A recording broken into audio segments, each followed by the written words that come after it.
Emerald, you in here? Yeah, hang on a sec, just getting myself ready. You've been getting ready for the last hour and a half. You've been making me wait to do this review long enough. Hey, look, it takes time for a stallion to look his best. You seriously think all of this was an accident? You sure you want me to answer that? Provided that you want to see another review, I advise that you not. Can you please just hurry? The story isn't going to review itself. If only, milady. If only. Right then. Good evening, every pony, and welcome to— Hold up a sec. What? You're really just going to carry on straight into the review and not even mention the whole new look thing? Secret, have you seen this show? In the past year, I've been psychologically tortured by a demonic foal. I've had a hole smashed open in my channel wall, allowing other reviewers to come in and invade my personal life. And I've just been told that my sword contains the soul of an alicorn who died to prevent the end of all universes as we know them. Me looking different is hardly the weirdest thing that's ever happened around here. We interrupt this broadcast to inform you all of these new poses were kindly provided by Ignis Animation Studios. It would be in your best interest to go and show this man some love because of his talent as an artist and animator, and let's just say that you'll be seeing an awful lot of him in the immediate future. Now, we return you to our regularly scheduled review show. Okay, I guess that's fair enough. It's still a little weird, though. It's kind of expected, to be honest. I mean, we all live in the Rift. The most normal it gets around here is a minor magical explosion. You're not wrong. So then, you want to get into the review? Sure. I think after a few years, it's good that I finally get around to reviewing one of the big ones. Even if I only think it's okay. Careful, the fans will be kicking down your door if you say that too loudly. Oh, come on. What are they gonna do? Bite my leg off? Well... Please don't finish that sentence. Anyways, good evening, every pony, and welcome back to my little corner of the internet. I'm EmeraldComet, your dapper host for this evening. And I'm the Secret Dreamer, the pony who absolutely didn't blackmail Emerald into talking about a fanfic that everybody loves. Yeah, what she said. But yes, folks, today the two of us will be taking a look at one of the most well-known and popular fanfics in the entire history of the Brony fandom. Ladies and gentlemen, Past Sins by Penstroke. And we're not kidding when we say that this story is popular. There's fan art, animations, spin-off stories. Heck, printed copies of this book have been sold over the internet. Indeed. And yet ironically enough, it seems that you and I have the exact same thoughts about it.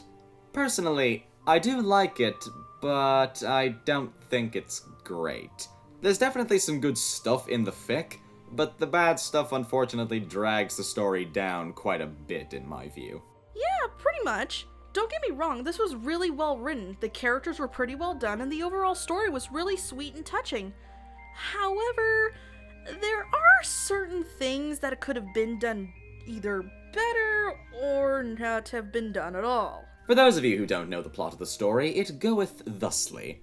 Twilight gets kidnapped by a cult of ponies who call themselves the Children of Nightmare. Their main goal is to resurrect Nightmare Moon so she can usurp Celestia and become the Queen of Equestria. Fortunately for Twilight, Celestia interrupts the ritual and prevents the cult from bringing Nightmare Moon back. But the ritual kinda did work, but not in the way the cult wanted it to. The spell ends up reviving Nightmare Moon into a filly alicorn, who Twilight finds in the woods. And after deciding that she can't leave the filly to freeze to death, she takes her home to take care of her. She names this filly Nyx, and from there on in, a crap ton of things happen, from Nyx meeting the Cutie Mark Crusaders, Celestia asking Twilight about where Nyx came from, the cult trying to further their plans. So much stuff happens in this story. And funnily enough, everything flows together very nicely in the fic because it's paced very well. Everything feels like it has a place, and no story event feels like it doesn't belong there. So I know that I said that this story has some elements that I don't like, but for the moment we'll be discussing the good stuff. Because, you know, I like to give a story credit before I relentlessly bash it. And one of the things this story does well is showing the relationships between all of the characters. I absolutely love the relationship between the two main characters of the story, Twilight and Nyx, and how it reminds me of the relationship between my own mother and myself. Granted, she didn't find me scared in the woods, but the same feeling of love is there. I also find it interesting that because of how deeply the love is between the two, that would make it to where Nyx, even as Nightmare Moon, couldn't bear the thought of hurting the mare who had raised her. And even during her time raising Nyx, Twilight struggles with the idea of actually bringing her up. Despite the fact that she's only a filly, Twilight can't shake the idea that this filly is still Nightmare Moon, and she worries about what could happen if Nyx turned out the same way. But in the end, she still takes it as her responsibility to bring up the little filly. And it's not just Twilight who Nyx interacts with. The CMC also play a pretty big role in the story. They stand up for her when she is being bullied and welcome her into the group as though she had always been there. Even after Nyx had become Nightmare Moon, they still knew that she was still Nyx and they wanted their friend back. They risked imprisonment just to basically see her and maybe even get her to remember everything fun they did together. If that isn't a true friend, I don't know what is. I've stated in the past that I like seeing Celestia portrayed in fanfics because oftentimes writers will show her as a more vulnerable pony with actual weaknesses rather than the amazingly perfect and without flaw being that she's seen as in the show. And while she doesn't appear too much in the story, Penstroke definitely found a way to show her weaker side. She's worried for the fate of her subjects if her suspicions that Nyx will become Nightmare Moon come true. The subsequent talk that she has with Twilight of having to take Nyx away, and her breakdown with Luna where she practically starts crying over her grief of losing her sister for 1,000 years, are well done ways of making Celestia seem more like a three-dimensional character. For the time she was around, I really liked seeing what she was going to do. We'll get on to talking about Nyx later, but I do want to mention that I quite liked her scenes when she was trying to deal with the idea of being Nightmare Moon later in the story. She's acquired all the memories of being trapped and alone on the moon for 1,000 years, and she has all the feelings of hatred towards Celestia for trapping her in the first place that were originally Luna's. But she's still conflicted with what's expected of her as a ruler. Everyone in the Children of Nightmare wants her to be a firm ruler, and she just doesn't think that she has it in her. But she knows that she can't step down from the throne because if she does, then Celestia will just banish her back to the moon again. Nyx sums it up best by herself. She was stuck. If she went back to being a filly, every pony would hate her and demand for her to be exiled. If she stayed as a ruler, she'd be miserable in a position she hates, and if she freed Celestia from her banishment in the sun, she'd be banished herself. To her, no matter what choice she goes with, in her mind it's a lose-lose situation, which terrifies her so badly that she delays making certain judgments. For example, she does everything possible to delay any punishment for Twilight and the CMC, but yet she still imprisons them in order to make it look like she's doing something in the public's eye. But deep down, she is really having a massive internal struggle of protection versus authority. After her becoming queen, she knows she has to act accordingly, but due to the relationships she made with certain characters, she's unable to do so. So the most she can really do is stall for time and delay any punishments that would cause tremendous heartbreak. Not just for everyone, but for her most of all. What she said, yeah. But the last major thing that I found very enjoyable was the themes that are present in the story. All throughout, Past Sins is presenting ideas about dealing with the terrible things that someone may have done in the past and how they need to live with themselves after making these decisions. In the second half of the story, Nyx banishes Celestia and Luna to the sun and moon respectively, imprisons 3 fillies in her dungeon, and almost hangs the pony that she called her mother. And yet, at the end of the story, when she's turned back into a filly, she's left with all the memories of what she did. They don't shy away from the actions that she's done. She needs to live with the consequences of her actions. It actually gives a lot of maturity to the ending that, quite frankly, I wasn't really expecting. Some may be put off by the fact that Nyx now has to live with all those painful memories, but my argument to that would be that if she just forgot about the whole experience, it would make a huge portion of the story completely pointless. The same is true for Celestia. She's had over 1,000 years to live with herself after she banished her own sister to the moon. If you think about it, it makes her breakdown in front of her sister all the more saddening. Other than that, there's a few things that are also pretty good. Acknowledging the effects of no sunlight on plants, and the Children of Nightmare's attempts to grow plants that don't need sunlight to feed the populace of Equestria. The canon characters, who are all in the story, all have their personalities down perfectly. Rarities on point, so are Fluttershy, Pinkie Pie, Cheerilee. There's definitely enough in this story for me to recommend it for you all to read. But now we need to get into the stuff that we didn't like about the fic. And I will be straight up honest with this one. One of the things that I don't like about this story is the cover art. What? Yeah. The cover art. You're serious? Yeah. I mean, it's a beautiful piece of art, it's well drawn, but my problem with it is that it spoils the whole story without you ever even reading it. Let me explain. Secret, would you care to analyze this with me? Certainly. Shall we play the music? Oh, absolutely. So here we see Twilight tending to Nyx's injuries.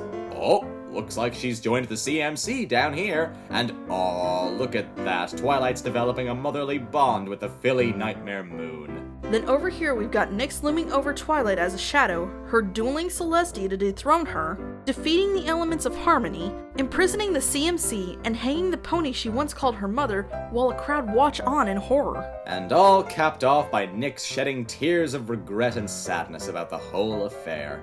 You see what I mean? The biggest sin that this story commits to me is that it is far too damn predictable. As soon as the story started, point for point, I could tell exactly what was going to happen. Nyx would start off being taken care of by Twilight, she'd eventually be taken away, turn into Nightmare Moon, and by the end redeem herself in some way or another. It's a formulaic plot, and unfortunately nothing is done to deviate it from other redemption stories. I can agree with you there on some parts being a bit predictable and formulaic. However, for me, it wasn't from the very beginning. It was more after the part where, spoilers, the school play takes place with her being cast as Nightmare Moon. The second that came up, my very first thought was that this was foreshadowing. After that, I basically could tell that there would be some regret way down the line, and even to the very end where she's turned back into a filly. If it maybe had some sort of switch, say instead of Twilight being saved, that would definitely have pulled an M. Night Shyamalan type of twist. What a twist! Sorry about that, he comes and goes. But what really also annoyed me about this story was Nyx herself. I know that I went on in the bullet point review that Fleur de Lis was a really boring character there, but here, I am not kidding when I say that this glass of water is more interesting than Nyx is. But look at her! She's so cute! Accept the cuteness! My heart turned to stone a long time ago, sweetheart. It has no effect. Moving on. Nyx is just not interesting in the slightest. I mean, yeah, she gets all of Nightmare Moon's memories, but they weren't really hers to begin with. That's all of Luna's angst being put into her, so really, it's not her being angry, it's Luna. Even when she's a filly, she does nothing of merit. She stands around, acts all shy, and occasionally freaks out about how strong she is with her magic. There's barely anything here to make her a character worth giving a crap about, aside from her relationship with Twilight. That brings up another point. You notice how there was a Celestia versus Nyx fight scene? Yeah, what about it? Well, why did it have to be Celestia? Why not Luna? That could have set up for a great inner turmoil metaphor. Luna could totally confront the reborn Nightmare Moon, the physical embodiment of all her past wrongdoings, and yeah, while she has a conversation with her, there's no big payoff for a fight between the two. Completely huge missed opportunity. Screw the opportunity for showing the inner turmoil of everybody else's favorite princess. I want to see two alicorns fight. But Celestia did fight Nyx. I know, but I wanted to see more of it. Is it so wrong that I want to see two alicorns slug it out? There, happy? Slightly.